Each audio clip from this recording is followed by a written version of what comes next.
اگر همین روز یک وظیفه یک مقام بلند را در همین کشور صاحب می بود، من میدونم این قسم خورکوی دروغگوی ها به چی کارهای قادر هستند.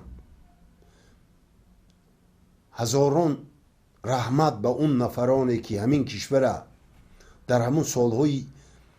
پردهشت که همه از تاجیکستان دست و دل شسته بودن و امیدشان کنده بودند، گرفته امروز به یک سرزمینی بیشتاسا تبدیل دادند و انا اکنون این مبلغان میخواهند که بازم همین کشور به سوی خرابی و به سوی ناآبادی و به سوی جنگ و جدال برند و فشنگ آنها همون مهاجران تاجیک هستند که میخواهند که تفکر آنها را، اندیشه های آنها را ضبط کرده،